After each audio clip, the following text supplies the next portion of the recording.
Bien, ¿cómo están? Buenos días. Qué bueno que nos volvamos a encontrar en este tipo de actividades.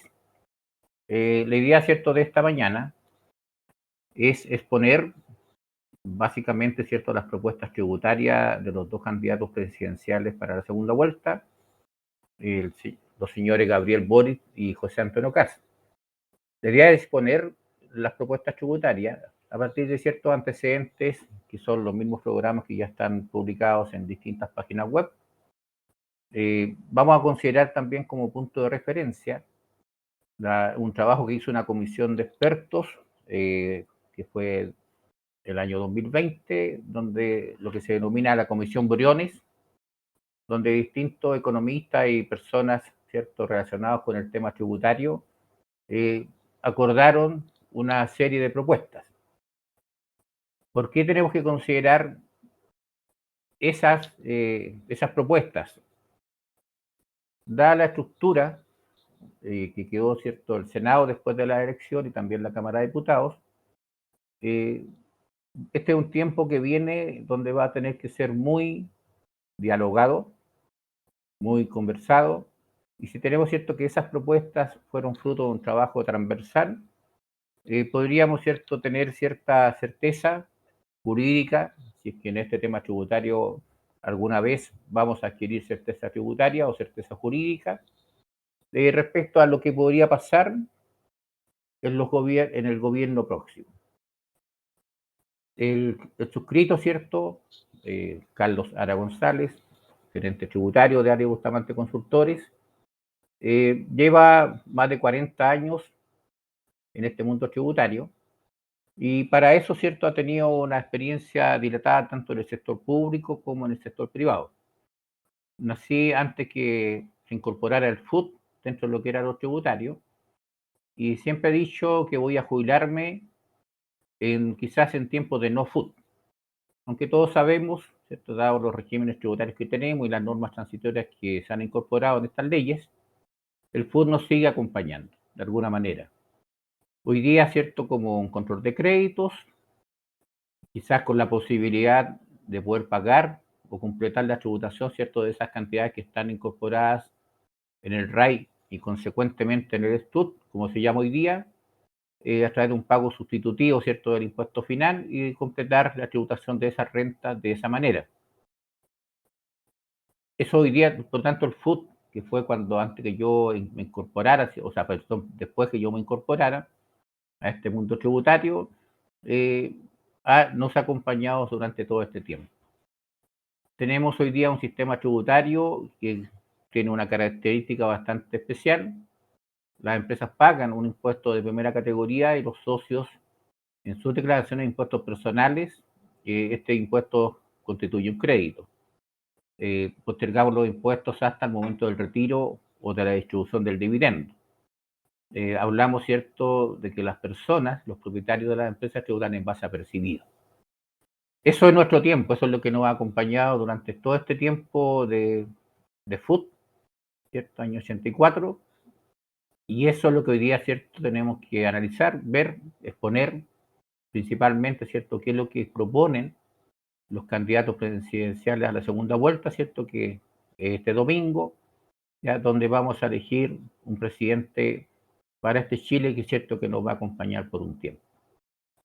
Eh, ¿Cuáles son nuestros objetivos de esta sesión, de esta mañana? Conocer las propuestas tributarias de los candidatos presidenciales en segunda vuelta y prever cómo las distintas propuestas, ¿cierto?, que hacen nos va a afectar a los regímenes tributarios que ya conocemos, ¿cierto?, que están vigentes a contar del año 2020, producto de una reforma tributaria que se publicó en ese año. Ese es el objetivo, conocer las propuestas. ¿Cuáles son nuestros antecedentes para explicar, exponer y quizás opinar?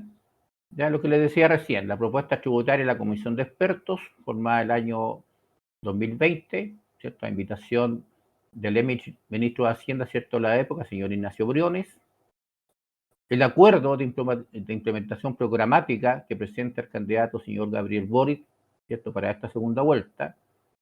El plan para el futuro de Chile, ¿cierto?, así lo denomina el candidato señor José Antonio Kast, donde también, ¿cierto?, aparte de los tributarios hay otros antecedentes, y también considerando, ¿cierto?, que estos documentos solamente hacen una enumeración de propuestas tributarias, también vamos a considerar en algunos casos publicaciones, ¿cierto?, que se han hecho en distintos medios de prensa con la opinión o con las mayores explicaciones, ¿cierto?, del equipo económico de cada uno de los candidatos.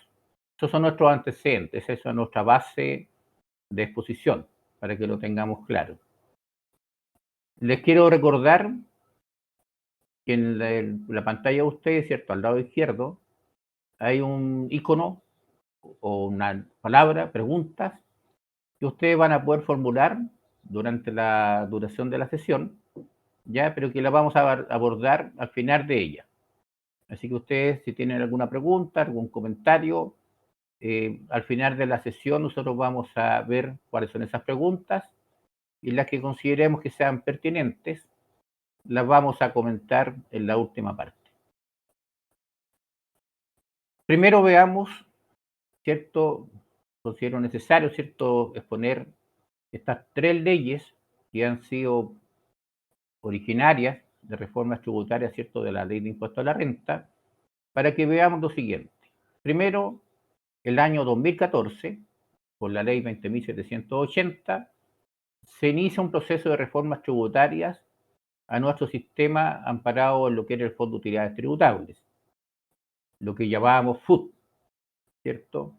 El proyecto de ley que presenta el gobierno de la época establecía un solo régimen de tributación, que era en base a una renta atribuida, que era un régimen integrado, o sea, los impuestos de categoría eran utilizados por los socios como crédito contra los impuestos finales, pero el proyecto contenía solo un régimen de tributación, que era renta atribuida.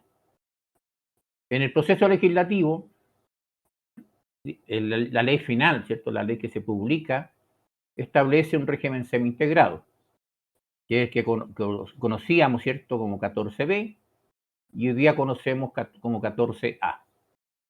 ¿Ya? ¿Qué es lo que contuvo ese régimen? Las empresas pagaban su impuesto de categoría con tasas graduales, ¿cierto?, hasta llegar a 27, y los socios, al momento de determinar sus impuestos finales, incluían, ¿cierto?, los retiros o distribuciones, otorgaban un crédito de un 100%, pero tenían que restituir un 35%. Y de esa manera, ¿cierto?, se sostiene de que la tasa que afectaría, ¿cierto?, a estas utilidades sería un 44,45%. Eso fue el año 2014, ley 20.780, la ley empezar, ¿cierto?, a regir en forma gradual, ya, pero antes de su aplicación en pleno, se dicta la ley 20.899, 8 de febrero de 2016. Esta ley tuvo como título Normas para simplificar la reforma tributaria. Y lo que podemos destacar como aspecto importante, ¿cierto?, de esa ley en este contexto, ¿ya? Lo que hace esta ley principalmente de que la imputación al ITFUT o aquella renta que cumplía la tributación mediante un pago por parte de la empresa, las empresas o los propietarios podían imputar a su conveniencia, porque así lo dice la ley, ¿cierto?, a esta cantidad, sin un orden de prelación. ¿Ya? El ITFUT se retira, ¿cierto?, a conveniencia del contribuyente. Y la última ley, ¿cierto?, que vamos a nombrar acá, es la ley 21.210, que fue publicada el 24 de febrero del año 2020. Quiero que establecía el proyecto de ley, establecía la integración del sistema. Ya se volvía, ¿cierto?, a recuperar por parte de los contribuyentes del régimen 14B, hoy día 14A, el aprovechamiento del 100% del crédito. ¿Cómo quedó el cuerpo final de esa norma? El sistema sigue siendo integrado, ¿cierto? Se aumenta un tramo en el impuesto global complementario que llega a un 40%, fijando la ley un máximo de tasa de 44,45. Por lo tanto, lo que contiene esta norma, para efecto, digamos, de cumplir ese objetivo, es un otorgamiento de un crédito de un 5% cuando las cantidades percibidas con ese crédito sujeto a restitución, digamos, superaban ciertos montos, que era el tramo inicial del tramo del 40%, que son 310 UTA.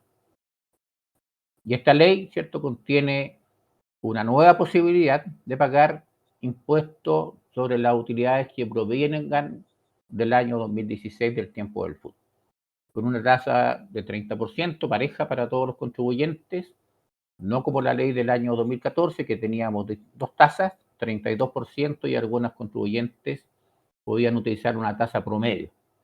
Entonces, estas tres leyes, que son las reformas tributarias importantes, digamos, desde el año 2014 hasta ahora, tuvieron esta tramitación. ¿Ya? Si ustedes se fijan, los proyectos de ley de las dos leyes, la 20.780 y la 21.210, los proyectos de ley parten de cierta manera y terminaron de otra. Y eso es gracias al proceso legislativo, ¿cierto?, que se da en el Congreso, donde no todas las normas o leyes que proponga cierto el Ejecutivo son aprobadas de la misma manera que lo propone. Ya eso es propio de un trámite, de una tramitación legislativa. ¿Cómo lo podemos ver hoy día en cuanto a una estructura más o menos simple de regímenes tributarios? Tenemos el artículo 14A, que paga un 27% a la empresa, es un régimen semi-integrado y en base a contabilidad completa. Y tenemos dos regímenes pymes, uno que es el 14D3, donde transitoriamente paga un 10%, ya que es un sistema integrado, que puede ser con contabilidad completa o simplificada. Y tenemos el artículo 14D8, donde no existe un impuesto de primera categoría que afecta a la empresa. El resultado que obtenga la empresa se atribuye o se asigna, ¿cierto?, a los propietarios, sin crédito, salvo que dentro del resultado tributario se incluyan dividendos o retiros percibidos que sí tengan crédito. Estos son nuestros tres regímenes tributarios principales. El 14A, que sería el régimen general, y los 14D, que son los regímenes pymes. ¿Ya? ¿Qué significan las flechas? Los flujos de retiros o distribuciones. Un 14D3, dada la estructura, puede distribuir dividendos o retiros a un 14A. El 14A también le puede distribuir retiros o dividendos a un 14D3. Este mismo 14A le puede distribuir dividendos a un 14D8 y también podría ser lo mismo un 14D3. ¿Ya? Que contiene como un aspecto que podríamos catalogar de negativo, es que si el 14D3 le entrega retiros a un 14A, en su origen el régimen 14D3 es integrado, pero solo por pasar por un régimen 14A el crédito ya no se va a recuperar en un 100%. Eso es lo que tenemos hoy día como estructura mirándolo de estos tres regímenes tributarios, y eso nos permite, ¿cierto?, visualizar de qué manera las propuestas, ¿cierto?, que hacen los candidatos van a afectar esta misma estructura. ¿Ok? Esa es la idea. La idea, ¿cierto?, es visualizar, ver cómo nos va a afectar en nuestra gestión tributaria, digamos, de la situación de nuestros clientes, las modificaciones que se proponen y que definitivamente sean aprobadas en el Congreso Nacional. Veamos primero cuáles fueron las propuestas tributarias que hizo esta comisión de expertos. Esto fue publicado en enero del 2021 y contiene varias propuestas tributarias. Esta comisión está integrada por integrada por las siguientes personas: Claudio Agostini, María Soledad Arellano, José Miguel Benavente, Andrea Butelman, María Cecilia Cifuentes, Vittorio Corvo, Luis Eduardo Escobar, José de Gregorio, Fernando Fontaine, Bettina Horst, Manuel Marfán, Claudia Martínez, Alejandro Mico, Verónica Mies, Claudia Sangüesa, Rodrigo Valdés, Rodrigo Vergara y Paulina Yasigi. Estas personas, ¿cierto?, de distinta origen político, ¿cierto?, fueron los que invitó el ministro de Hacienda de la época. ¿Ya? Ustedes pueden ver por el conocimiento que tienen de ellos, son personas de distintos orígenes políticos, por tanto el trabajo de esta comisión podríamos decir que es el fruto de la mirada transversal de distintas personas, ¿cierto?, economistas y otro tipo de profesionales, que tengan preparación y capacidad tributaria para hacer estas propuestas. ¿Ya? Esto es fruto de un trabajo, de alguna manera, podríamos decir, consensuado. ¿Cuáles son las propuestas tributarias que fijó esta comisión? Están ordenadas, ¿cierto?, de la misma forma como están publicadas, ¿cierto?, en distintos medios. Lo primero, ¿cierto?, esta propuesta se refiere a las modificaciones que podría ocurrir en la ley de impuesto a la renta. Se nombra en primer lugar al régimen PYME. ¿Qué es lo que hacen o qué es lo que propone la comisión? Que el régimen PYME, que ellos parten de la base que el régimen PYME nace el año 2020, ¿cierto?, con la ley 21.210, 14 de 3, 14 de 8. Ahora, el régimen PYME tenemos hace mucho tiempo, antes estaba contenido en el 14 TER, ¿ya? Pero son dos regímenes nuevos, de alguna manera. Lo que propone la comisión es que este régimen PYME se mantenga y se evalúe, ¿cierto?, el cumplimiento del objetivo ya en el futuro. Eso es lo que propone o propuso la comisión de expertos. La ganancia de capital. ¿Cierto? Todos sabemos de que dentro de lo que son las franquicias tributarias que existen hoy día, o la fuente de ingresos no constitutivos de renta que pueden tener las empresas y las personas, está originado en un beneficio que tienen las ventas de acciones por intermedio de la bolsa de valores. ¿Ya? Lo que conocemos normalmente como artículo 107. ¿Ya? ¿Qué es lo que propone la comisión o qué es lo que propuso la comisión? Lo primero que hace la comisión es dividir a los inversionistas en institucionales y no institucionales. ¿Cuál sería un inversionista institucional? Por ejemplo, la administradora de fondos de inversiones. ¿Ya? ¿Qué es lo que propone la comisión o qué fue lo que propuso? Respecto a los primeros, respecto a los inversionistas institucionales, la comisión propone mantener el régimen vigente del artículo 107, que sigan siendo ingresos no renta, en la medida, ¿cierto?, que los inversionistas sean de este tipo. Respecto a los no institucionales, que somos todos los demás, las empresas, las personas, ¿ya? Acá dice la comisión, ¿cierto?, habían distintas opiniones y proponen entre mantenerlo, entre fijar una tasa especial y incorporarlos al régimen general, ¿ya? En el fondo, que estas ganancias de capital obtenidas a través de la venta de acciones y otros instrumentos, ya sea que sigan siendo ingresos no renta, se cobre una tasa especial o simplemente que se afecten con impuesto global complementario, ¿ya? Los fondos de inversión, instrumentos, ¿cierto?, que nacieron hace bastante tiempo, cuya característica principal es que no son contribuyentes de impuesto de primera categoría, por lo tanto sus utilidades no pagan ese impuesto, ¿ya?, independiente que puedan recibir utilidades de otras entidades que sean empresas que sí vienen con impuestos, ¿ya? Entonces acá también lo que hace la comisión es separarlos entre fondos de inversión públicos y fondos de inversión privados. Estos fondos de inversión, especialmente los privados, ¿cierto?, durante el tiempo se le han hecho distintas modificaciones, se le han fijado distintas obligaciones de formalidades o de requisitos para poder ser un fondo de inversión privado, ¿ya? Y lo que dice la comisión, que respecto a los primeros, los fondos de inversión públicos, ya se mantenga el régimen. Quiere decir que no paguen impuestos de primera categoría, independiente de los créditos que puedan tener, ¿cierto?, de este tipo, producto de sus inversiones. Y después, ¿cierto?, ¿cuándo se va a producir un efecto tributario, de carga tributaria? Cuando esa utilidad obtenida por el fondo de inversión llegue a un contribuyente final. Y ahí vamos a estar pagando el impuesto global complementario o el impuesto adicional.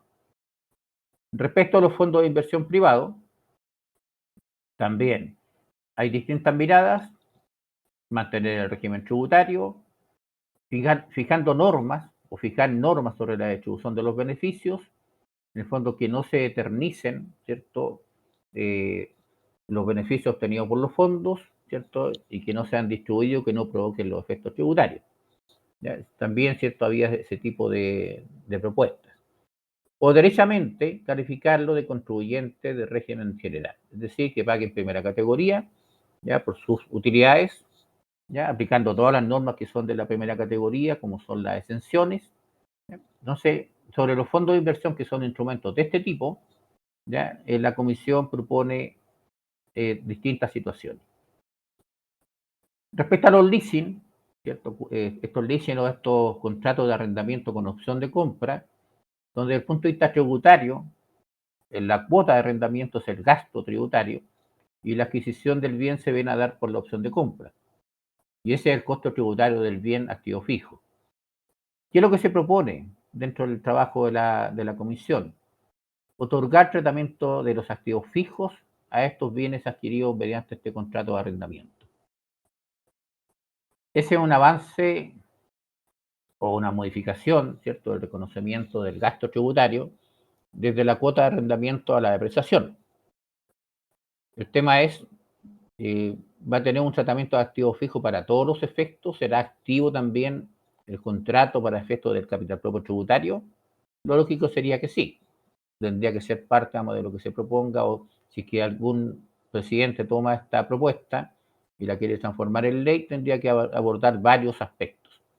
¿Ya? Pero lo central que la comisión propone es que los contratos de arrendamientos con esta opción de compra, el gasto se reconozca vía la depreciación del activo fijo y no mediante la cuota de arrendamiento.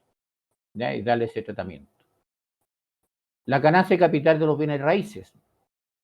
Hoy día, ¿cierto?, una persona natural que venda un bien raíz tiene una parte exenta o no constitutiva de renta de 8.000 UF durante el tiempo. ¿Ya? Esas 8.000 UF no pagan impuestos, hay que considerar ciertas condiciones, como tiene que ver el plazo entre la compra y la venta, ¿cierto? Y todas las cosas más que son de detalle. Pero lo importante acá es que hay un ingreso no renta, un tramo, un tope, un tramo, más que un tope, de 8.000 UF para no pagar impuestos por las ventas de los bienes raíces que hagan las personas naturales. ¿Ya? Y también se propone modificar el régimen tributario de los bienes raíces adquiridos antes del 2004. ¿Qué es lo que está vigente? Todos los bienes raíces adquiridos antes de esa fecha mantienen el régimen tributario vigente hasta el 2016.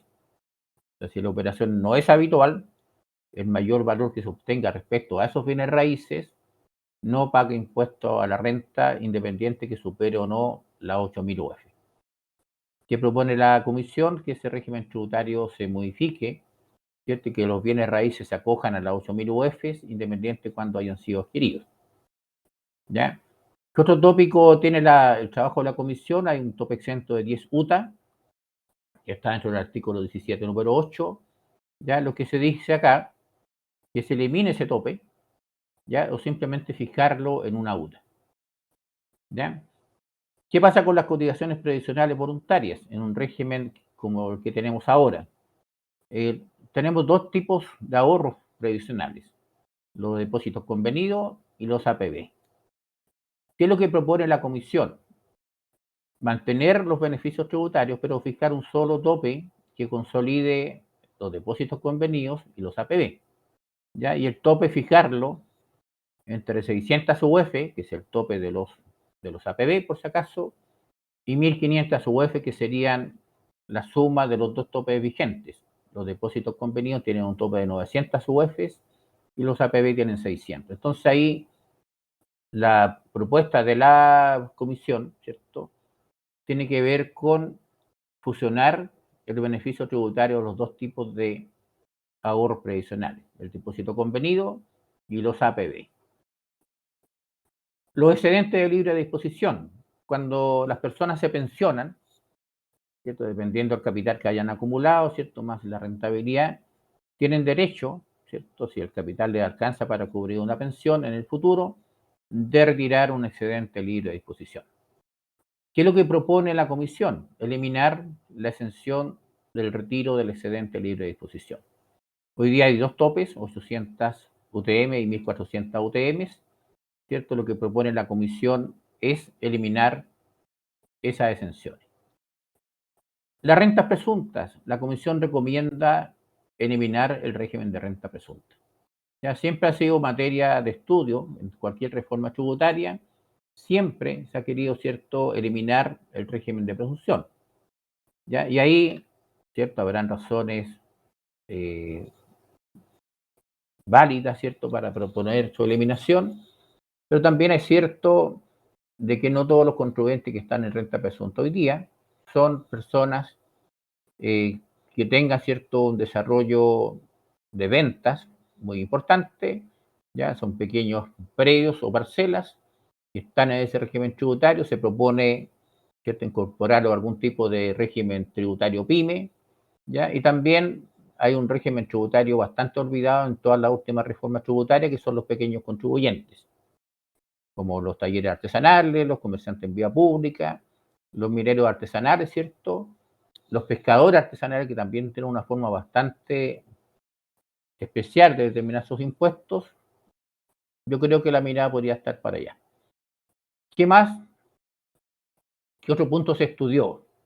Los profesionales independientes, personas naturales, tenemos la posibilidad, ¿cierto?, de determinar nuestra base imponible de impuesto global complementario, rebajando ya sea gastos efectivos o gastos presuntos. Ya también fue materia de estudio, ¿cierto?, la eliminación del tope del 30% 15 UTA que tenemos los profesionales. La comisión termina recomendando mantener ese beneficio. Los intereses hipotecarios. Los contribuyentes de impuesto único o de global complementario tenemos derecho, ¿cierto?, a rebajar de nuestra base tributaria los intereses hipotecarios que pagamos dentro de un año. Y la forma, ¿cierto?, como está configurado ese beneficio, es a la inversa del nivel de renta.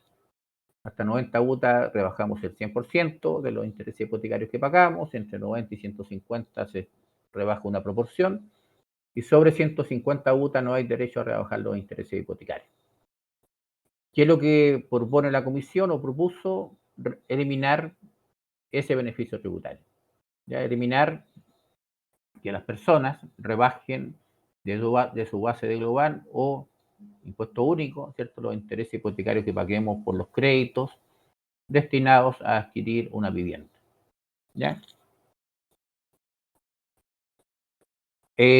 Acá estamos en el IVA y otros impuestos. Respecto a los seguros de vida, se recomienda eliminar la exención del impuesto a la herencia. Respecto a los dividendos hipotecarios, beneficio que nació por allá por el año 99. ¿Ya? Eso permitía, ¿cierto? Y fue un incentivo. Recordemos que en ese tiempo, ¿cierto?, había una crisis económica en este país. El Estado recurre a ciertos mecanismos para promover la inversión. Y en ese tiempo se dictó una ley, 19.622, que estableció, ¿cierto?, la posibilidad que los contribuyentes que adquirieran viviendas ya pudiesen rebajar los dividendos hipotecarios de su base de global, complementario o impuesto único.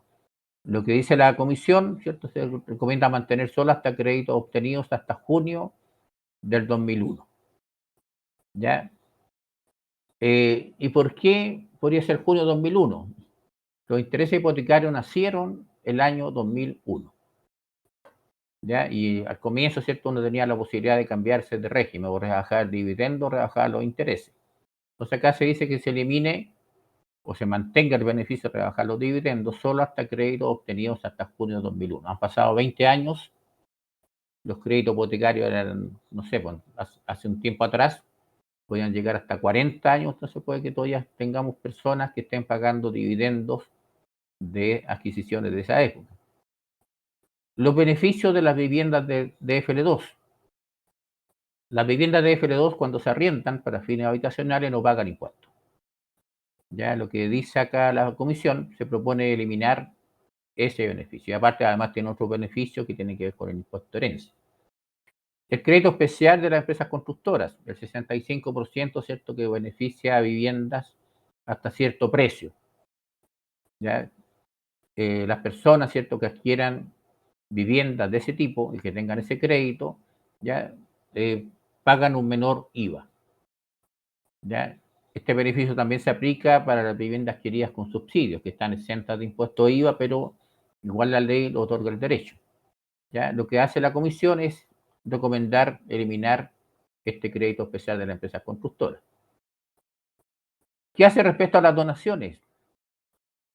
Las donaciones, ¿cierto? En cuanto a donaciones con fines tributarios, están contenidos en distintos cuerpos legales. Ya tenemos donaciones para fines universitarios, fines deportivos, una serie de donaciones están en distintos cuerpos y lo que propone la comisión es unificar en un solo cuerpo legal. IVA a los servicios. Se recomienda grabar todos los servicios. ¿Ya? Todos supimos, ¿cierto?, de que hubo un proyecto de ley que tenía que ver con financiar un aumento, ¿cierto?, del pilar solidario de las pensiones, donde dentro de las propuestas para financiar ese beneficio estaba la eliminación del hecho de que los profesionales, por ejemplo, no cobremos IVA cuando prestemos los servicios. Entonces también eso fue fruto de esta comisión. En ese trabajo se propuso eliminar, ¿cierto? O de otra manera, grabar todos los servicios, ¿cierto? Independiente en qué parte de la ley de la renta estuvieran contenidos. El crédito específico del impuesto a petróleo. Las empresas de transporte pueden recuperar contra IVA una proporción del impuesto específico que pagan en la adquisición de petróleo. ¿Ya? Y eso se recomienda eliminar. También esto ocurre, o también tienen este derecho las empresas que no sean de transporte, y también el beneficio cuál es, que imputamos contra el IVA, ya los impuestos específicos que soportemos en las compras de petróleo. ¿Ok? Entonces ahí también, ¿cierto? Tenemos estas propuestas. ¿Qué más dentro de este tema del impuesto específico dijo la comisión? El impuesto específico no es base de IVA. ¿Ya? Lo que hace, ¿cierto?, esta comisión es recomendar que ese impuesto sea base del impuesto al valor agregado. ¿Ok? Esas son las propuestas que hizo esta comisión. ¿De qué manera los candidatos, ¿cierto?, que hoy día están postulándose a la presidencia de la República, han incorporado o no las propuestas de esta comisión? Tal como le decía al comienzo, ¿por qué consideramos necesario incorporar estas propuestas? Estas propuestas fueron fruto de un trabajo transversal. Ya fueron hechas, ¿cierto?, en una amplia gama de economistas y profesionales de distinto origen político. Los candidatos, ¿cierto?, como tales, representan, ¿cierto?, ciertas miradas políticas. Sabemos que el Congreso, ¿cierto?, el Congreso electo, tiene en cuanto a cantidad de diputados o senadores, hay un equilibrio casi perfecto. Ya lo que significaría que en la tramitación de una ley de reforma tributaria, cualquier gobierno, ¿cierto?, que sea electo va a necesitar el apoyo, ¿cierto?, de diputados y senadores que en ese momento estén en la oposición. Por lo tanto, sería válido, ¿cierto?, señalar que el trabajo de la comisión, que ya es transversal, sea considerada, ¿cierto?, en el estudio de alguna reforma tributaria próxima. ¿Ya? Vamos a ver la propuesta de los candidatos. Los candidatos, ¿cierto?, a la presidencia de la República han dicho, ¿cierto? Todos sabemos, ¿cierto?, que hubo un programa de primaria, un programa de primera vuelta, un programa de ahora de la segunda vuelta. Ya los contenidos en estos puntos, los tributarios, algunos se han mantenido desde su origen y otros, ¿cierto?, han sido modificados o adecuados. ¿Ya? El objetivo, ¿cierto?, es visualizar de qué manera las propuestas de los candidatos nos afectarían, ¿ya?, nuestra gestión profesional. ¿Ya? Más allá de que si las propuestas recaudarán o no recaudarán, que sean las que necesita el país en este momento no, ¿cierto? Esa es una decisión de otro tipo, una decisión política. Ya los tributarios siempre han estado al servicio de las decisiones políticas a gran nivel. ¿Ya? Entonces acá lo que vamos a conocer son las propuestas de los candidatos vigentes. ¿En qué orden, cierto, las vamos a exponer? En el orden que están en el voto. Ya en el voto, cierto, que vamos a conocer el día domingo, ¿cierto? En ese orden están las propuestas de los candidatos. Básicamente para que el orden no sea ningún indicio de nada, porque no se trata de eso. Entonces, de esa manera vamos a ver las propuestas de los candidatos y vamos a ver cómo nos afectaría nuestra gestión profesional. Candidato Gabriel Boric, él tiene el número 1, ¿cierto? En el voto, ya son las primeras propuestas que vamos a ver. Lo primero, ¿cierto? Que hace, o lo primero que uno encuentra, ¿cierto? Dentro de las propuestas tributarias, dice fomentar el régimen tributario transparente para que más MIPYMES formen parte de él y no se vean perjudicadas por el sistema tributario semi-integrado. ¿Qué es lo que tenemos que entender de este punto? El régimen de transparencia tributaria, ¿cierto? Tal como se lo mencionaba al comienzo, es un régimen PYME, 75.000 UFs, ¿cierto? Determinan un resultado tributario, ingresos menos gastos pagados, y dentro de los ingresos están los dividendos percibidos, los retiros percibidos y también están hoy día los ingresos no constitutivos de renta. Ya el régimen PYME no goza de esos beneficios tributarios. El dividendo, el retiro y los ingresos no renta forman parte del resultado tributario que tienen que asignar a sus propietarios. Este régimen son personas naturales, empresas individuales o sociedades cuyos propietarios sean contribuyentes finales, incluyéndose la situación del empresario individual. Entonces hoy día, en el régimen tributario que tenemos hoy día, hablamos, ¿cierto?, de que 75.000 UF es el nivel de ingreso que tienen que tener estos contribuyentes. ¿Qué podemos entender como fomentar que más MIPYMES se incorporen a este régimen tributario? Hay una ley que define lo que es una PYME y habla de 100.000 UF de ingreso. Por lo tanto, una forma de fomentar, ¿cierto?, es tomar nota de esa definición y establecer acá un requisito de ingreso de 75.000 UF o más. Ya tomar esa definición, decir los contribuyentes PYME pueden ser contribuyentes que tengan ingresos no superiores a 100.000 UF. Y sería una forma, ¿cierto?, de incorporar a más contribuyentes en este régimen tributario. ¿Qué más sabemos hoy día? Si un dividendo que viene de un régimen 14A, ¿cierto?, viene con crédito, de los créditos nuevos, este crédito lo utiliza el propietario final, ¿cierto?, de este régimen PYME, también en forma parcial, no en un 100%. Entonces, cuando el punto de la propuesta dice que vamos a fomentar el régimen transparente para que más pymes, ¿cierto?, se acojan a él, ya estamos hablando de topes, de beneficios, de distintos requisitos cualitativos o cuantitativos.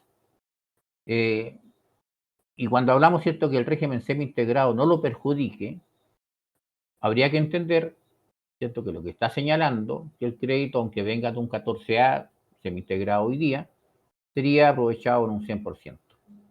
Esa sería la única forma que yo veo de que el régimen PYME o régimen semi-integrado no perjudique al régimen ProPyME. Otra cosa más hay que mirar, que esto ya tiene que ver con la decisión de ser o no ser ProPyME transparente. Este régimen está enfocado para aquellos contribuyentes donde los propietarios viven de las utilidades de su negocio y no que las mantengan invertidas dentro del negocio. ¿Ya? Porque partiendo de ese supuesto, ¿ya?, este régimen no tiene derecho, por ejemplo, a rebajar la parte de la renta líquida no retirada, lo que se conoce hoy día, ¿cierto?, como que es como el beneficio a la inversión, las 5.000 UF. No tienen ese derecho y yo creo que el legislador no lo da porque parte del supuesto de que los contribuyentes acogidos a este régimen son los que viven, ¿cierto?, de las utilidades de su negocio. Por lo tanto, retiran una gran proporción de su utilidad. ¿Ya? Su utilidad que determina ingresos percibidos menos gasto pagado.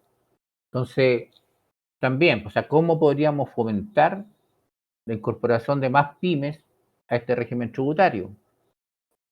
Quizás otorgando el derecho a rebajar, ¿cierto?, 50% de los no retirados. Ahora, ¿cuál es el problema de eso? Que la salida de este régimen, en cuanto a términos de giro, ¿cierto?, y todo lo demás, de alguna forma tendría que considerar ya esta rebaja que hizo de la utilidad.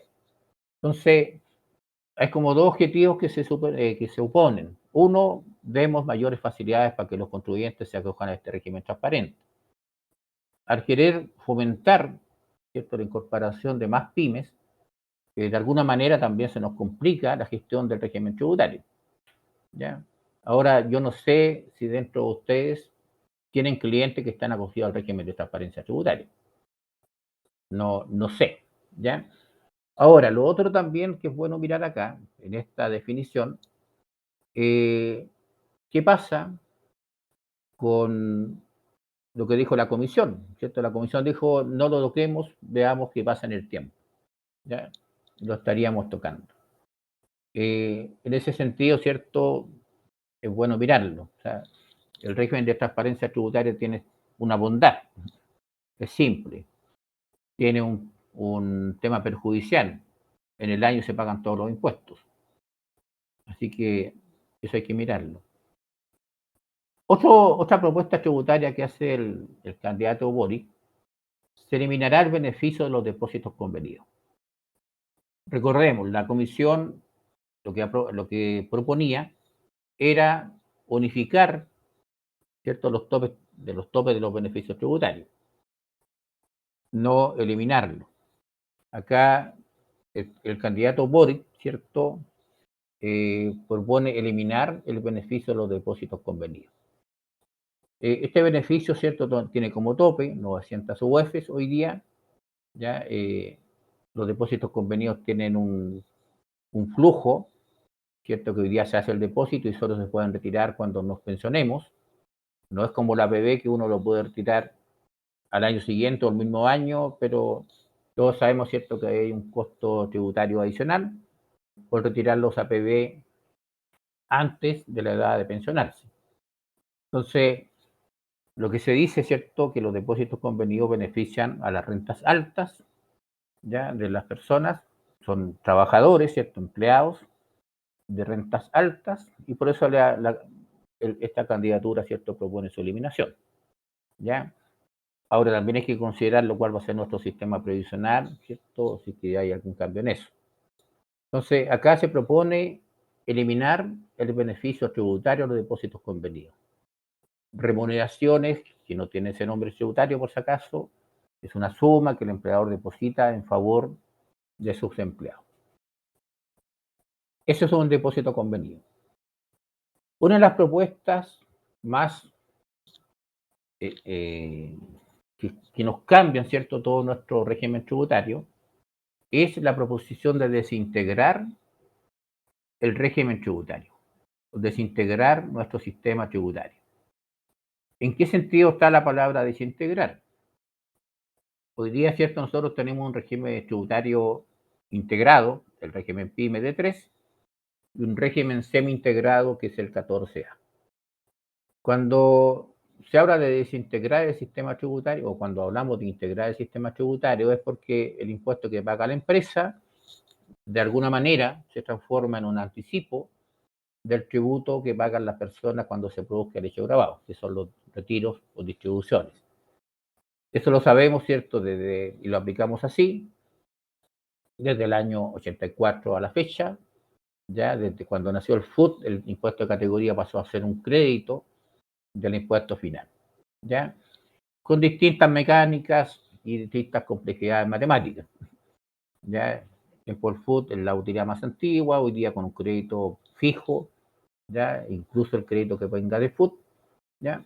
Y acá también, cuando hablamos de desintegrar, está diciendo la empresa va a pagar un 27%, la tasa que se establezca para la empresa, y los socios, cuando reciban retiros o dividendos, ¿ya?, van a agregar, ya sea a la base de global complementario, como una renta normal, o este dividendo o retiro podría tener una tasa especial, ¿cierto?, de aplicación. Ambas propuestas tienen efectos en las personas, dado que el global complementario, todos sabemos, ¿cierto?, que tiene una aplicación progresiva, donde hay monto de centos, 13,5 UTE, y después hay una serie de tasas según distintos tramos. Por lo tanto, si vamos a establecer como base del global complementario normal, igual podrían haber personas que no tengan crédito porque la empresa pagó su impuesto y no va a hacer crédito y no paguen impuesto global complementario. Lo que estaría pasando ahí, que este contribuyente hasta ahora recupera el 27%, en cambio mañana no habría ninguna recuperación producto de eso. Esa es una forma de desintegrar. La otra forma es aplicar una tasa proporcional. 5%, 10%, 15%. ¿Ya? ¿Qué significa eso? Mirando solo el global complementario. Las personas que estaban exentas de global, 13,5 UTA, independiente del monto del dividendo que reciba, va a estar pagando la tasa proporcional que se fije. Entonces, ambas maneras de desintegrar tiene efectos, ¿cierto?, en la carga tributaria de las personas. ¿Ya? Si fuera global, mantenemos el tramo exento, no me devuelven crédito, pero si fuera tasa proporcional, todas las personas, independientes en qué tramo de global estén, van a pagar una tasa. Ahora, ¿qué otra cosa más? La comisión de partida no se refirió a este punto, a la desintegración del sistema tributario. ¿Ya? Después, ¿cierto? ¿Qué más hay que tener presente? Según el texto de la propuesta, esta desintegración solamente afectaría al 14A que hoy día conocemos, que es el régimen semi-integrado.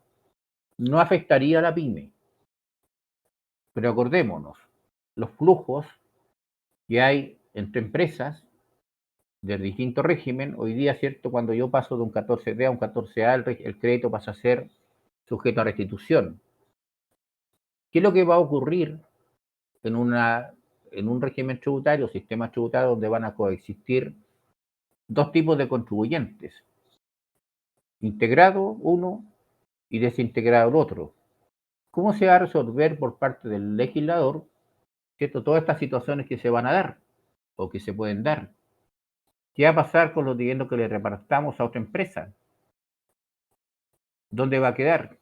No hay impuesto hasta cuando llegan las personas finales.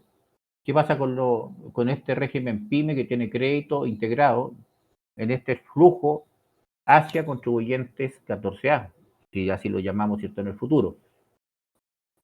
Entonces tenemos ese tipo de problemáticas, ¿cierto?, son las que se van a generar en la medida, ¿cierto?, que el régimen tributario que se establezca con esta reforma tributaria cuando se apruebe, ya es la forma como está dicho hoy día.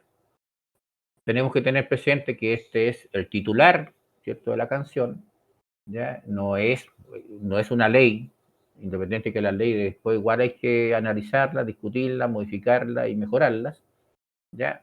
Este es un titular. ¿Qué es lo que se ha dicho en la prensa respecto a este punto?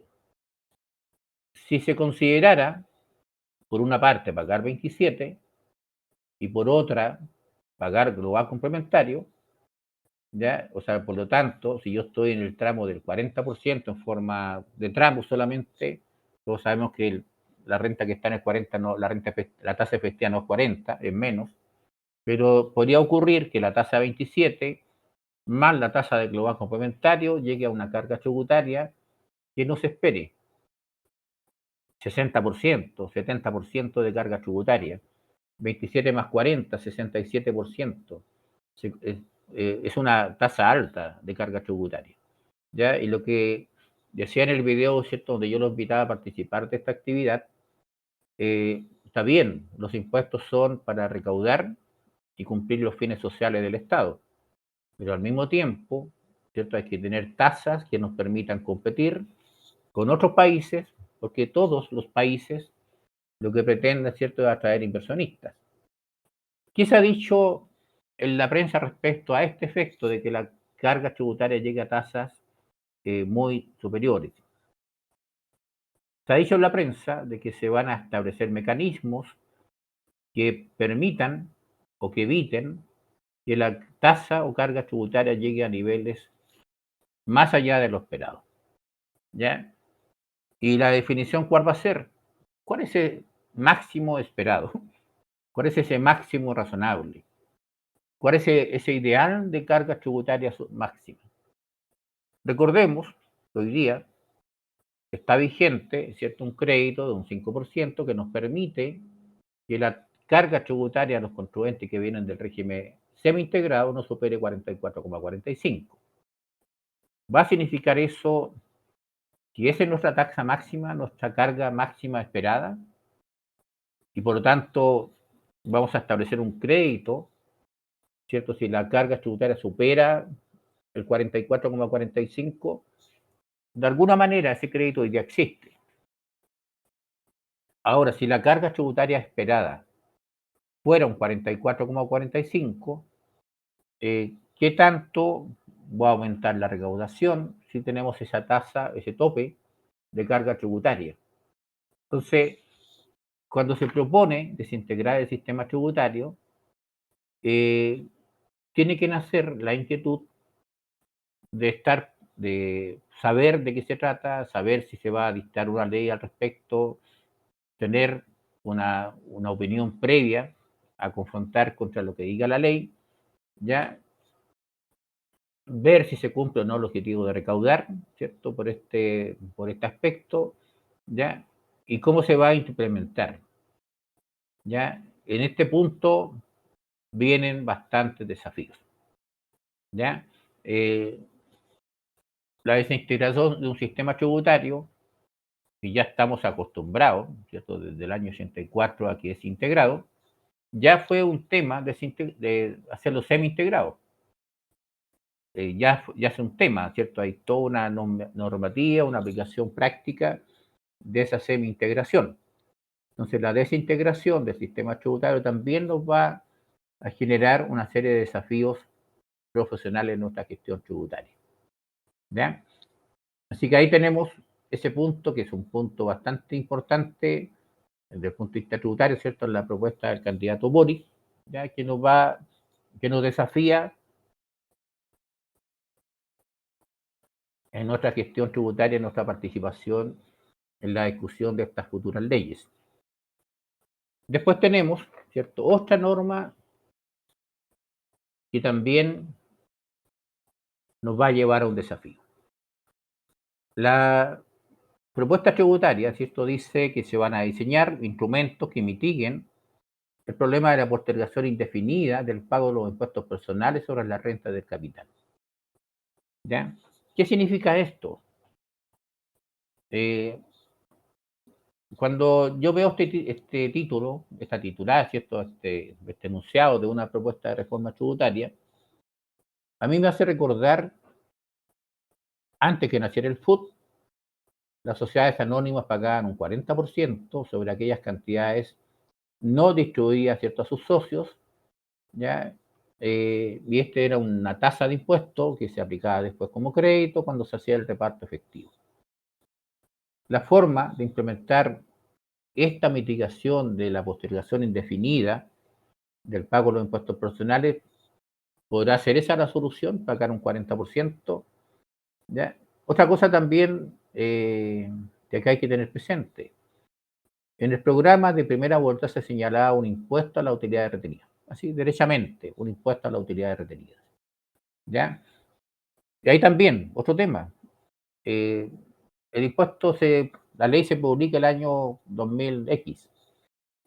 Vigencia a contar de ese año. ¿Qué pasa con las utilidades acumuladas que se tengan hasta antes de la vigencia de la ley?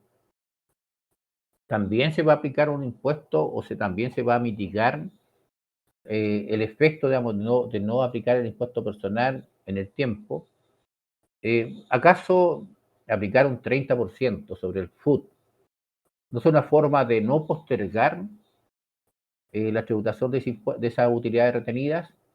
Claro, hoy día tiene un efecto. Esa utilidad que ya pagó ese impuesto se entiende como una utilidad que ya completó la tributación, por lo tanto son ingresos no renta, ¿ya? ¿Cuál va a ser el mecanismo? Pagar un impuesto sobre la utilidad retenida, independiente de su origen, va a tener el carácter de ingreso no renta o de tributación cumplida, la base de aplicación de ese impuesto, será una tasa adicional sobre las utilidades no retiradas, similar a lo que hacían las sociedades anónimas el año 84. ¿Ya? Ahí hay un tema.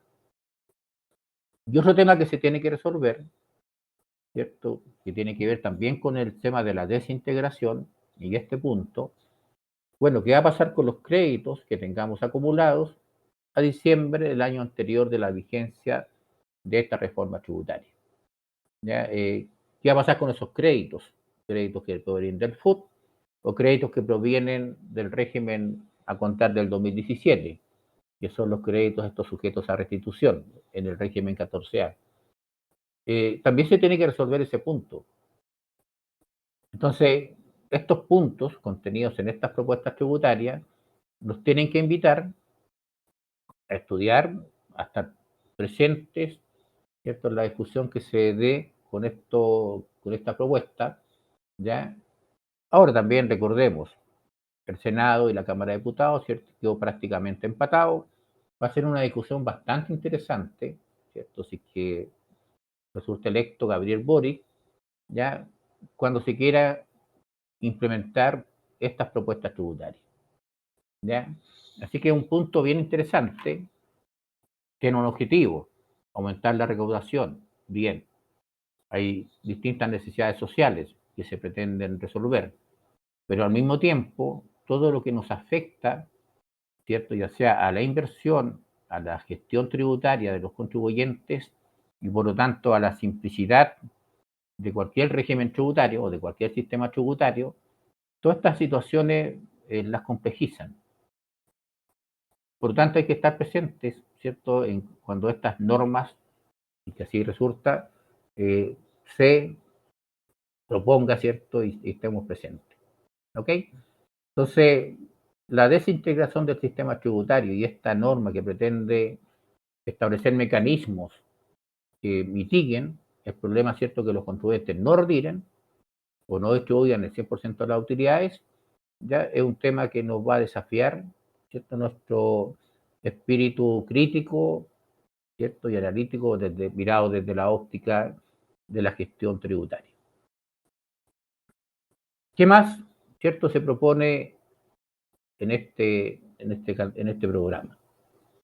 Reducir las exenciones. Ya vimos, ¿cierto?, que en el trabajo de la comisión hay una serie de modificaciones propuestas respecto a los beneficios tributarios o exenciones, ¿ya? En el programa, ¿cierto?, del candidato no se establece cuáles exenciones son las que se van a abordar, por lo menos, ¿cierto?, en el programa que usamos para estudiar esta presentación, no están dichas, pero ya más o menos uno ya sabe, ¿cierto? Artículo 107, el crédito especial de las empresas constructoras, ¿ya? Y otras exenciones más. El tema del IVA a los servicios. Ahora, el IVA a los servicios es un tema bien complejo, porque mal que mal, el IVA es un impuesto que soporta el que contrata los servicios. Entonces, también es un tema no tan simple, ¿ya? Ahora, otro punto de este programa es el impuesto a la riqueza, ¿ya? Como una medida para recaudar, ¿cierto? Todo lo que se ha dicho, ¿cierto?, respecto a este punto es establecer que hay un grupo de contribuyentes, ¿cierto?, que están ubicados en un tramo superior, donde tienen un determinado nivel de riqueza, ¿ya? Y se propone aplicar una tasa sobre determinado patrimonio. ¿Ok? Ahora, ¿qué es lo que se dice en el programa? El patrimonio que tiene una persona, ¿cierto?, una fecha dada, es producto de qué? Del capital y de las utilidades que ha invertido en ese patrimonio. Si yo retiro, ¿cierto?, de una empresa, pago un impuesto global complementario y eso va a ser parte de mi patrimonio, ¿ya? El programa dice que se van a considerar algunas medidas para evitar la doble tributación, ¿ya? ¿Qué significa eso? Que si yo adquiero un patrimonio con los retiros que pagaron un impuesto global complementario, ¿ya?, y me vuelven a gravar el patrimonio, la parte de la utilidad invertida en ese patrimonio, estaría pagando el impuesto global más el impuesto al patrimonio. Entonces, ¿qué medida podría existir para evitar la duplicidad en la tributación? Que solo gravar aquel patrimonio adquirido con ingresos no renta.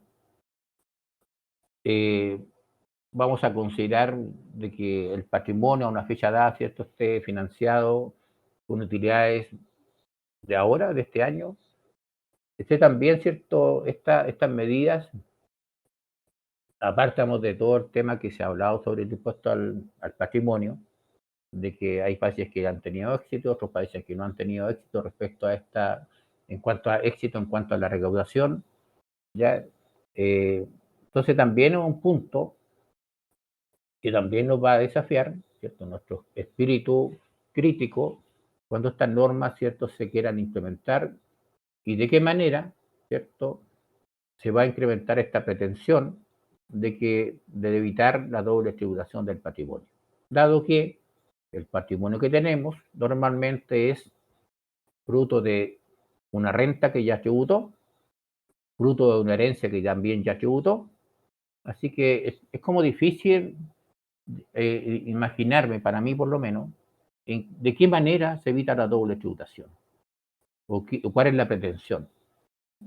¿Ya? Eso es un punto que a mí me cuesta imaginar. Así que si dentro de las personas que están acá presentes, algunas tienen alguna propuesta sobre el punto, ahí cuando veamos las preguntas los podemos comentar.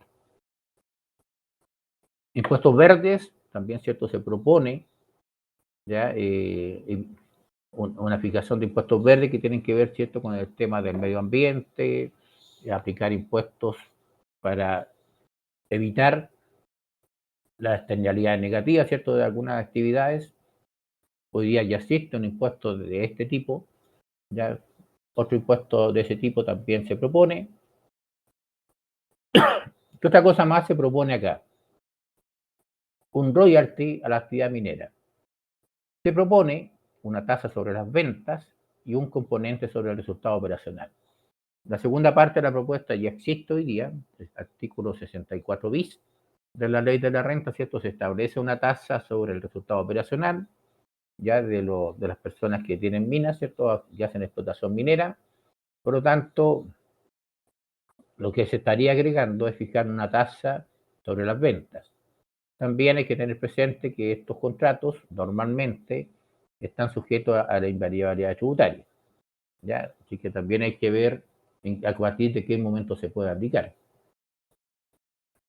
Después tenemos, ¿cierto?, bajo el título Medidas contra la evasión y la elusión tributaria, ya así como título, y en la prensa uno ha leído de que en qué podría consistir esta medida contra la evasión y la elusión tributaria, es que la norma antielusión, que ya está contenida en el Código Tributario, se aplique como una facultad más del Servicio de Impuestos Internos y no como está hoy día, que tiene que autorizarlo, ¿cierto?, para su aplicación un tribunal del país, ¿ya?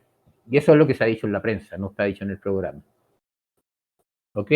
Esas son las propuestas de Gabriel Boric, ¿ya? Tenemos propuestas de todo tipo que tengan que ver con las pymes, ¿cierto?, medidas contra la evasión, ¿cierto? Tenemos todo eso, ¿ya? Hay cosas que nos van a desafiar nuestro espíritu crítico, nuestra preparación profesional, ¿cierto? Hay que prepararse, ¿cierto?, para esa discusión técnica. Hay varios cambios que se proponen que son bastante importantes, ya que van, ¿cierto? Tenemos internalizado ya en nuestra mente tributaria de que las utilidades, la empresa paga un impuesto, los socios pagan cuando se retira o se distribuye. ¿De qué manera se evita la postergación indefinida del impuesto final?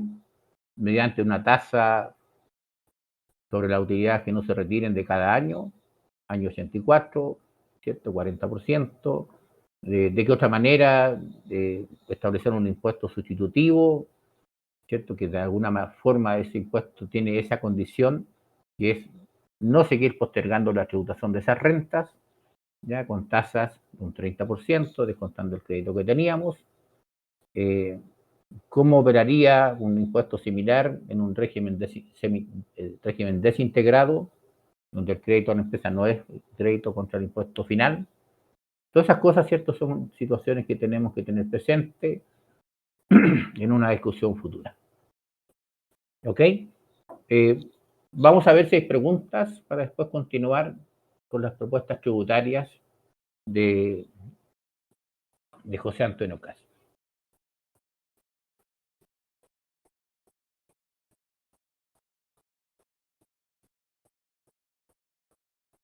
A ver, vamos, acá tenemos algunas preguntas, las vamos a proyectar para que todos la vean. Por poner la transparencia para que más pymes formen parte de él, significará eliminar la norma que no les permite tributar como de 3. Si tienen más de un 35, pues también, pues en el fondo, también podría ser, ¿cierto? Dentro de los requisitos cualitativos que tiene hoy día una empresa para ser pyme, por una parte están las 75.000 UFs. Por otra, que sus ingresos provengan principalmente de actividades que podríamos llamar operativas y no rentas pasivas, como es el arriendo de bienes raíces no agrícolas o como son los ingresos por capitales inmobiliarios. Una forma también de que muchas más pymes, o sea, mucho más empresas puedan ser de este régimen, es que se permita cualquier tipo de ingreso. Porque si uno ve que la pyme tributa dentro, incluye en el resultado tributario los dividendos que recibe, bueno, ¿cuál es el problema que obtenga solo dividendos, por decir una cosa bien al extremo? Sí, es una manera, ¿cierto?, de incentivar de que tengamos más empresas acogidas al régimen PYME. O sea, siempre yo tengo el juicio de que por qué limitar el tema de que tengamos una proporción mayor a 35 por capitales inmobiliarios. Eh, yo nunca he visto cuál sería la ventaja. Quizás una situación que podría cambiar, hoy día un 14A que solamente sea sociedad de inversión no puede ser pyme. Puede ser dueño de una pyme, pero no puede ser pyme. Consecuencia del crédito de la pyme pasa a ser parcial cuando pasa por el 14A. Si esa empresa pequeña con cierto nivel de ingresos pudiese ser pyme, se evita esta consecuencia que tiene de que parte en un régimen integrado y pasaría, ¿cierto?, a la persona natural también como integrado, con un crédito de un 100%. Es una forma.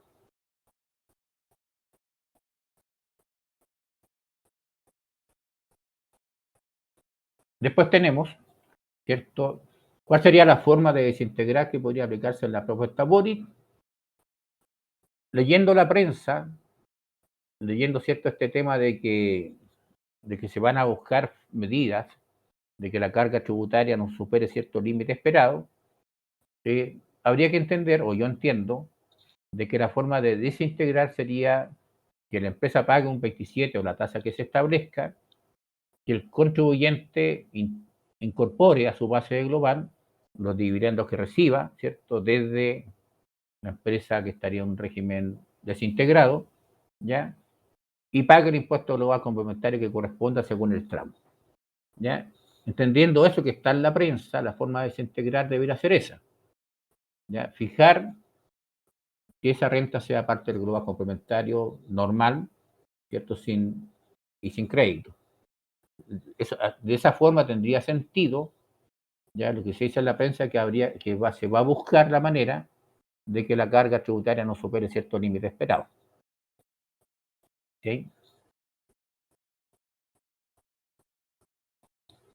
Y ahí estarían las preguntas respecto al candidato Boric, perdón, nuestro candidato como Chile, por si acaso. ¿Ya? Después tenemos otra pregunta por acá. Vamos a proyectarla para que la veamos todos. ¿Qué pasaría con las rentas de las personas naturales con el arriendo de FL2? ¿Es mejor convertirlos en empresarios individuales? A ver, eso que sea mejor o sea peor, ¿ya? ¿Con qué tiene que ver? Si yo lo paso a una empresa, hoy día con las condiciones como están hoy día, yo tendría que pasar esta empresa a un 14A. No podría pasarlo a un 14 PYME, dado que dentro de los ingresos que están limitados están los arriendos, los bienes raíces no agrícolas, que sería el caso. Entonces, ¿cómo yo determino que eso sea mejor que pague directamente el global complementario? La tasa de primera categoría es un 27 hoy día. Tendremos que ver en qué tramo de global tiene esa renta de esa persona. ¿Ya? En tributaria o en la aplicación práctica del derecho tributario, yo aprendí hace mucho tiempo que la primera respuesta es siempre depende. Y depende de un número, del 27 versus el global. ¿Ya? Y de esa manera yo decido, ¿cierto? Por las normas que están presentes hoy día, por si acaso, ¿ya? ¿Qué hago con ese contribuyente? ¿Ya?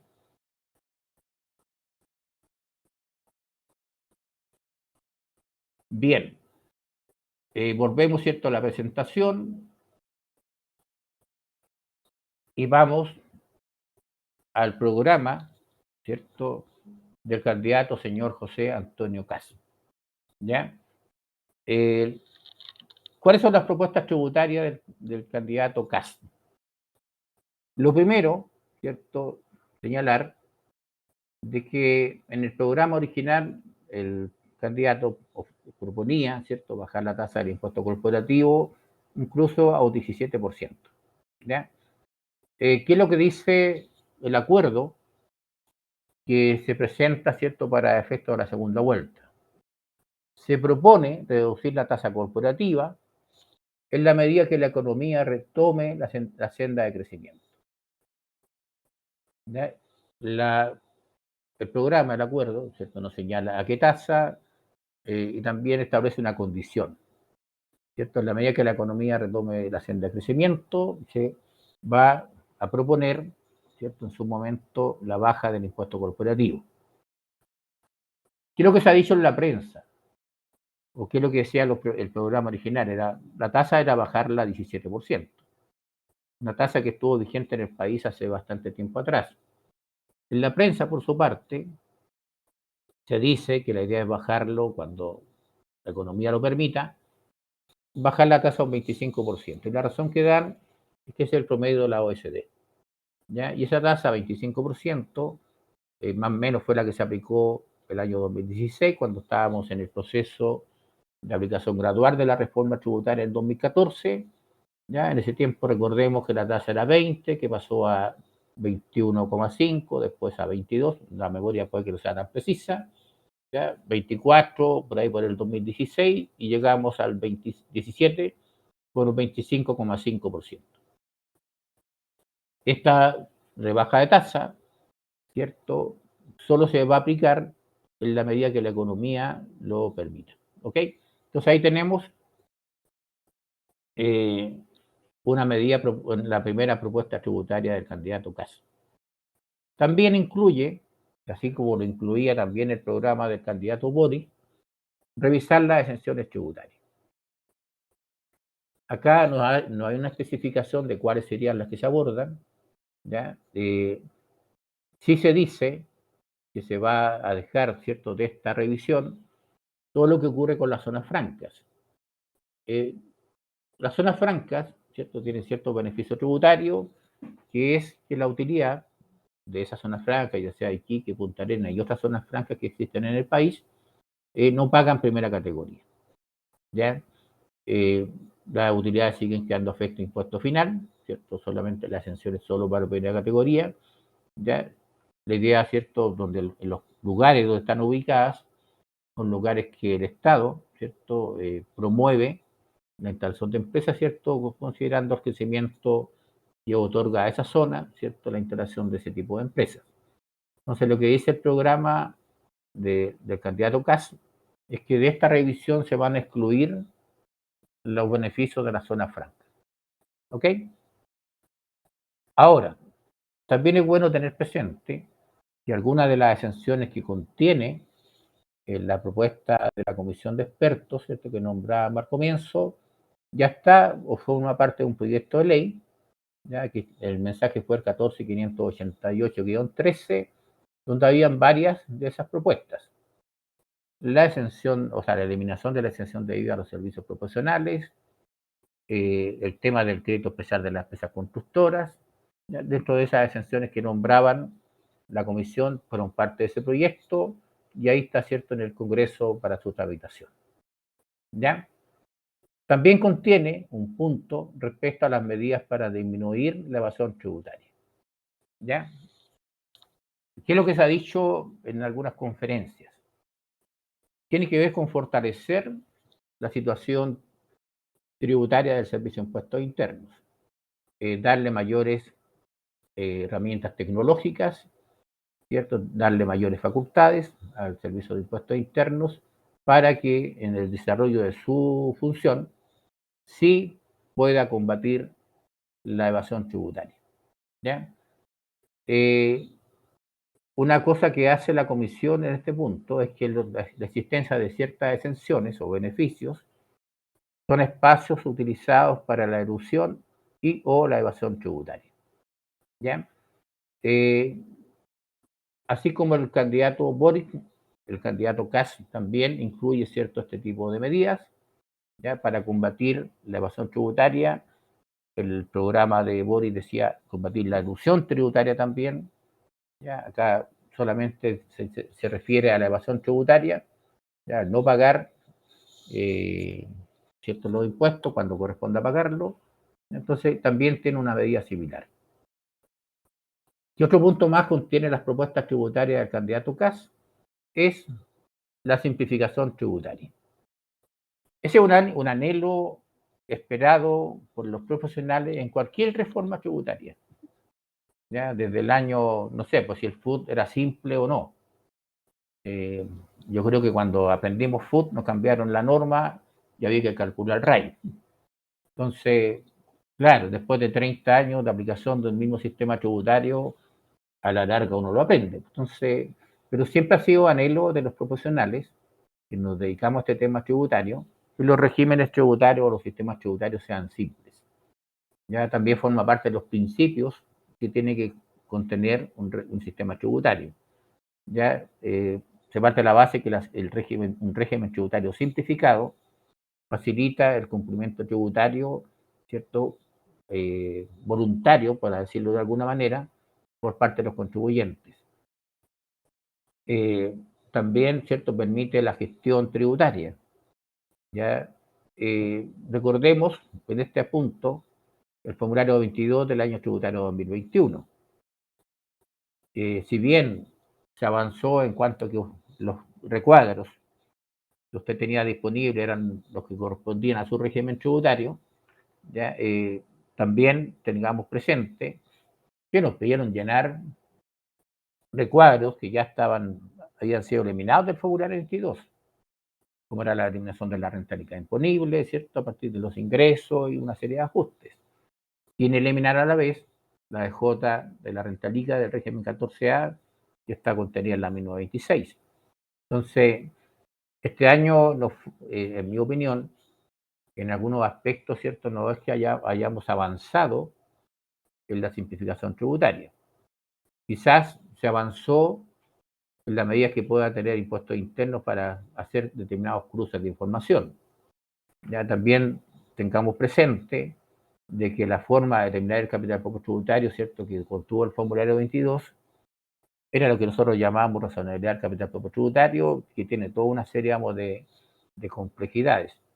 ¿Ya? O sea, habían bastantes recuadros. ¿Ya? Eso también es factible porque hoy día se hace por internet. Si fuera en papel, llenar todos esos recuadros habría significado ir a impuestos internos a Teatino 120 con una carpeta, quizás como se hacía cuando se presentaban los balances al servicio de impuestos internos, bastante tiempo atrás. Solo que ahora era tecnológico, ¿ya? Con todo lo que significa lo tecnológico, la conexión a internet, la facilidad, ¿cierto?, que tengamos, ¿cierto?, de manejar estas aplicaciones, ¿ya? Así que avanzamos. Entonces, ¿qué es lo que se propone acá? Simplificación tributaria. Y eso, ojalá que signifique lo que los profesionales esperamos, que sea simplificar, ¿ya? Que sea una manera simple de cumplir con las obligaciones que impone la ley y pagar nuestros impuestos. ¿ya? También contiene normas respecto a simplificar los regímenes tributarios de las pymes, que facilite el cumplimiento tributario. Entonces, ambos programas contienen, ¿cierto?, esta mirada a las pymes, para que las pymes, ¿cierto?, entidades empresariales de cierto tamaño, ¿ya? Que no tienen todo el apoyo, ¿cierto?, se sostiene de las grandes empresas, ¿cierto?, en cuanto a servicios tributarios, les sea simple cumplir con sus obligaciones, ¿ya?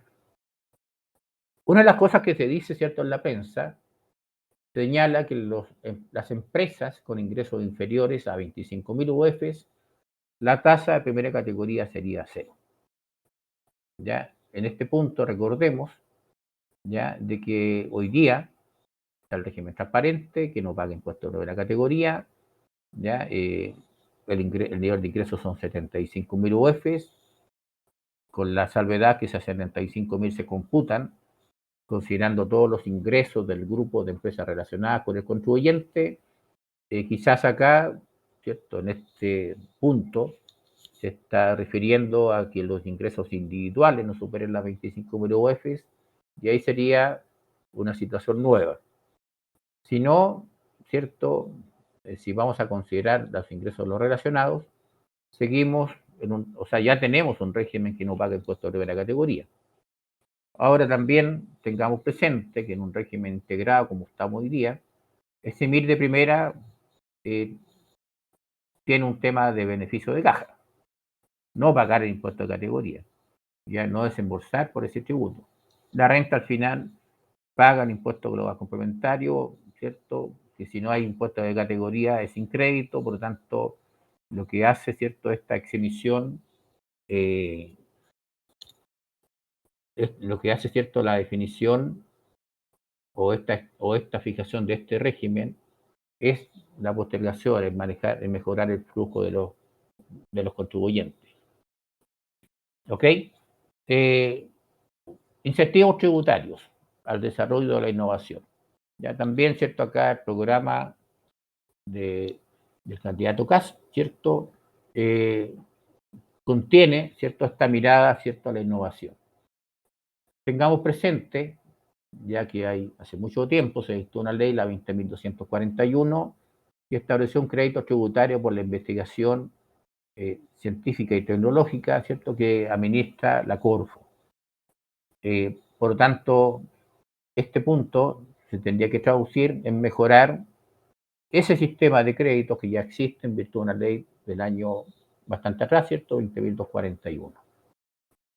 Luego, contiene un punto. Dice, se fortalecerán los derechos de los contribuyentes, ¿cierto? Perdón, se me fue ahí. Dice, se van a fortalecer los derechos de los contribuyentes y se dispondrá de mejores ayudas para que las micro, pequeñas y medianas empresas puedan cumplir con sus obligaciones fiscales. ¿Ok? Entonces vamos a fortalecer los derechos de los contribuyentes, se van a establecer mejoras que son de tipo administrativo, ¿cierto? Impuestos internos, ayudas para que las micro, pequeñas y medianas empresas puedan cumplir con sus obligaciones fiscales. También una mirada a la pyme, ¿cierto? Respecto al punto 5 que está ahí en la pantalla. Simplificar los regímenes tributarios de las pymes.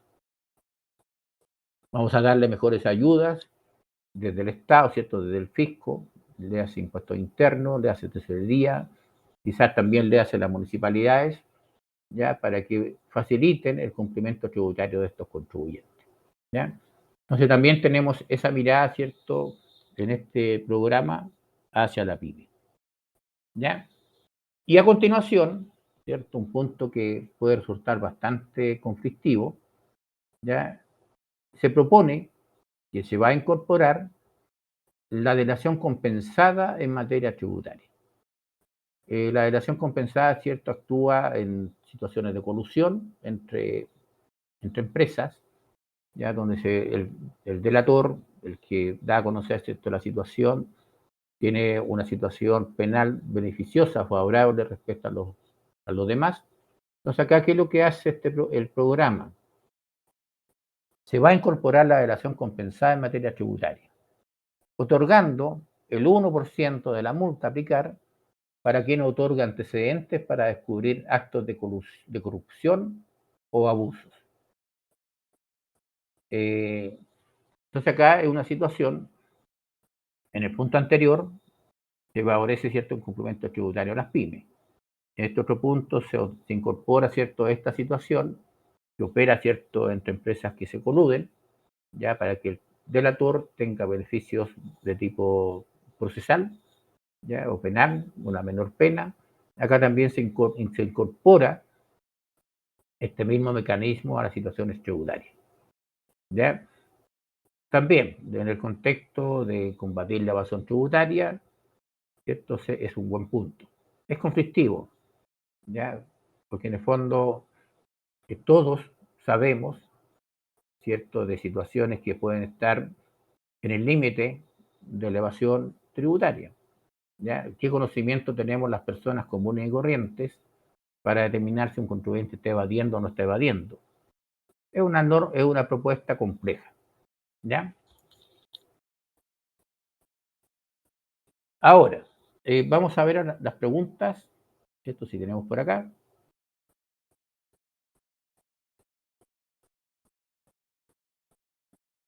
¿Qué dice la pregunta? Dice, las empresas transparentes tienen hoy día un tope de 75.000 UFs. ¿Cuál sería el beneficio de bajarlo a 25.000 UFs?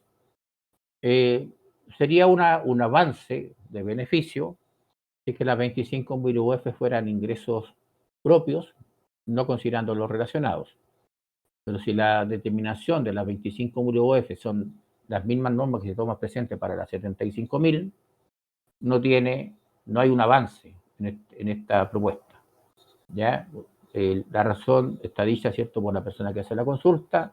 Sí, pues ya las empresas transparentes no pagan impuestos y tienen un ingreso superior, 75.000 UF. ¿Ya? Entonces, la única forma que esto se entienda como un avance o un beneficio es que las 25.000 UF se computen solo con los ingresos propios y no con los ingresos de sus relacionados. ¿Ok?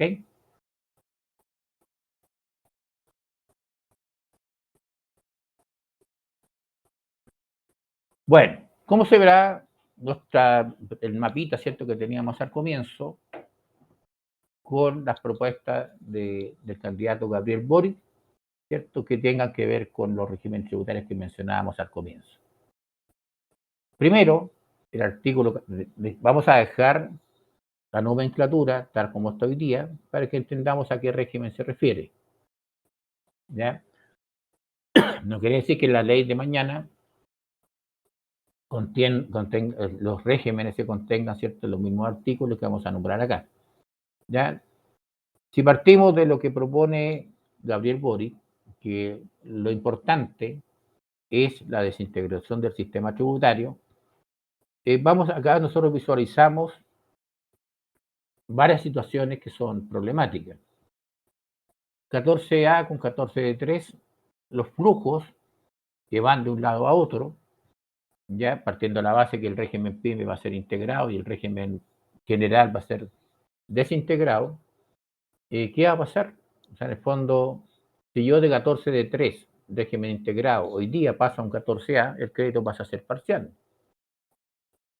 Ese crédito llegaría hasta ahí, por lo tanto, un crédito que anotaría el 14A en alguna parte, si es que tuviera que anotarlo, y después nos olvidamos, ¿cierto?, de ese crédito que viene de otra empresa, cuál va a ser la situación de ese crédito, se va a trasladar o no se va a trasladar al contribuyente final, entendiendo que el D3 hoy día es integrado, y según lo que se lee de las propuestas, el régimen PYME va a seguir siendo integrado.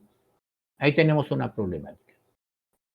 ¿Qué va a pasar entre el 14A entregándole retiros a un 14D3? Pagó el 27, la cantidad quedó, ¿cierto?, en el régimen D3, que va a ser integrado.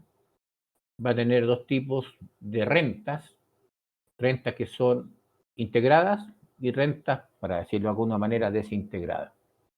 Se simplifica el régimen tributario de esta manera, se nos complica un poco, ¿ya? Vamos a tener dos tipos de rentas. Cuando le entreguemos retiro al socio del 14 de 3, ¿le vamos a estar entregando rentas desintegradas o rentas integradas? ¿Y en qué orden? ¿Cuál es primero y cuál es después? ¿Ya? Entonces, a ello nosotros acá vislumbramos, ¿cierto?, unas consecuencias de operación, ¿cierto?, en ese esquema. ¿Qué pasa cuando el 14A le entregue de retiros al 14 de 8? Llamémosle transparente. ¿Ya? El crédito que venía, ¿cierto?, el 14A hacia el régimen transparente, hoy día se aprovechaba en la forma que venía informado. Esos créditos del 14A ya no van a ser utilizados por los contribuyentes del D8. En esa parte no se nos complica la vida, se nos complica cierto el costo de estar ahí y recibiendo ese tipo de utilidades. Ya, ahora entendamos que cuando venga de un 14 de 3 siendo integrado y pasa al 14 de 8, salvo por las rentas que vienen del 14A y ya hicimos la distinción, integradas y desintegradas. ¿De cuáles les va a entregar primero al de 8? Entonces ahí también nosotros visualizamos ciertas complejidades técnicas de aplicación de estas normas. ¿Ya? ¿Y qué va a pasar con la propuesta del candidato Kast, ¿cierto? Considerando solamente lo que afectaría a este primer mapa. Bueno, bajar la tasa del impuesto de categoría y manteniendo todo lo demás, ¿cierto?, de la misma forma como está hoy día, no nos complica la vida, ya la vida del gestor tributario. Va a haber un menor crédito. Entonces vamos a tener créditos, si que mantenemos el sistema, vamos a tener cuántos tipos de créditos. Créditos de FUT, créditos generados hasta el año 2019, créditos generados año 2020 y años siguientes, hasta cuando se apruebe esta reforma, y créditos de la tasa del 25. ¿Ya? Se va a usar una solo factor de crédito, cosas que vamos a tener que conocer cuando ya esta propuesta sea ley, ¿cierto?, en su momento. En lo demás, ¿cierto?, esto no cambia tanto, salvo no cambiaría tanto, este tema de los créditos. Una forma simple de hacerlo, ¿cierto?, sería lo que contenía la ley 20.210 al comienzo, en su proyecto, que dar crédito, ¿cierto?, bajo un solo gran promedio. Ya, mezclar los créditos de FUT con los créditos nuevos. Ahora, en ese tiempo se proponía un régimen integrado. Después quedó semi-integrado con la tramitación de la ley. Entonces ahí hay cosas que digamos, si se abordaran las otras particularidades, ¿cierto?, del régimen, si se proponga integrar el sistema y dejarlo de ser integrado, sería más simple el otorgamiento de los créditos. ¿Ya? Eso es lo que se ve, ¿cierto?, que podría pasar en estos puntos respecto a las propuestas, ¿cierto?, de los candidatos Boric y del candidato Kast. ¿Ok? Bien, pues eso es lo que teníamos nosotros para exponer hoy día. Si hay más preguntas, ¿cierto? Tenemos algunos minutitos, ¿cierto?, para responder. Ahí creo que llegó una pregunta.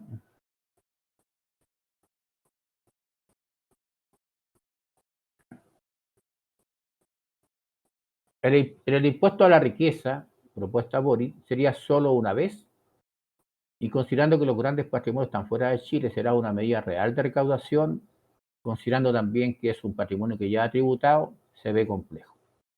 Más que una pregunta, es un comentario. También, ¿cierto?, cuando la propuesta de Boric dice que se van a implementar medidas que eviten la doble tributación, eso hace complejo llegar a determinar cuál va a ser la base imponible. ¿Ya?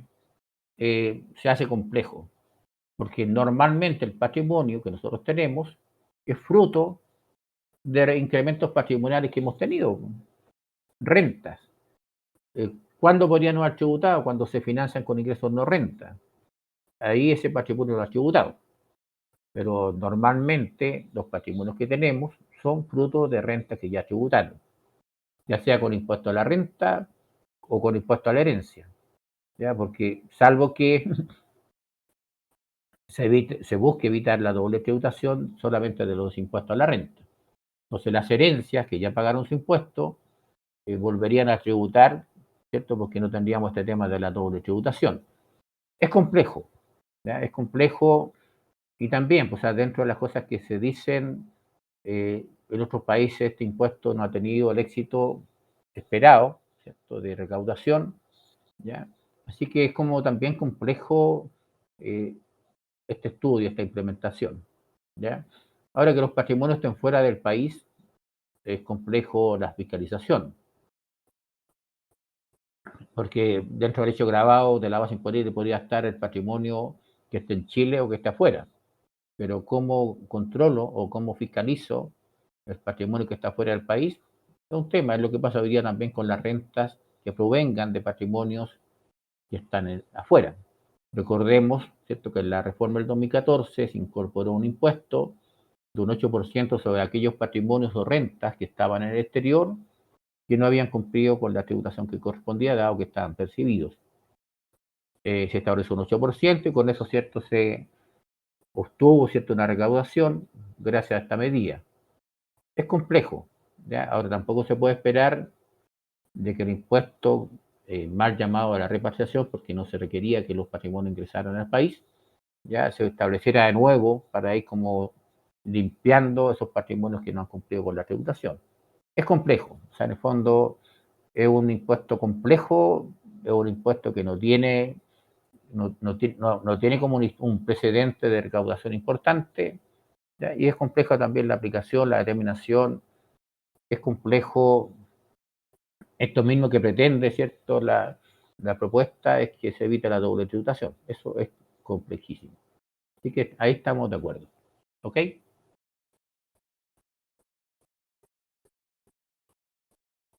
Eh, Ahí me están dando las gracias, yo también les doy las gracias por estar acá. Ya, no sé si habrá más preguntas. ¿No? Bien, pues eh, yo les agradezco, ¿cierto?, haber estado participando en este proceso. Ya, como siempre, es una invitación a tener nuestras antenitas tributarias bien puestas, porque siempre cualquier reforma tributaria, ¿cierto?, que ha ocurrido en este país ha significado un desafío profesional. Siempre. Ya, yo se los puedo comentar. Año 84 nació el FUT. Si yo se me hubieran podido bajar de grado, ¿cierto? Yo siempre lo he contado. Nos hicieron una prueba para subir de grado, yo estaba en impuestos internos. Ya, si me hubieran podido bajar de grado, me habrían bajado. Ya, porque los temas, los cambios tributarios, nunca son tan simples como se pretende. ¿Ok? Acá tenemos otras preguntas más. Muchas gracias, muchas gracias. Ya. Bien, pues yo los dejo invitados también, ¿cierto?, a nuestras próximas actividades. Viene la operación renta, enero, vamos a partir con un seminario, ¿cierto?, operación renta, donde vamos a retomar un poco la renta líquida, el capital propio tributario, los registros tributarios, las declaraciones juradas y el formulario 22, ¿cierto?, pero también para acompañarlos en este proceso de gestión tributaria que es bastante complejo y la idea es simplificarles, ¿cierto?, su gestión y su trabajo. Así que yo les agradezco esta participación y nos estamos viendo, ¿cierto?, en una próxima oportunidad.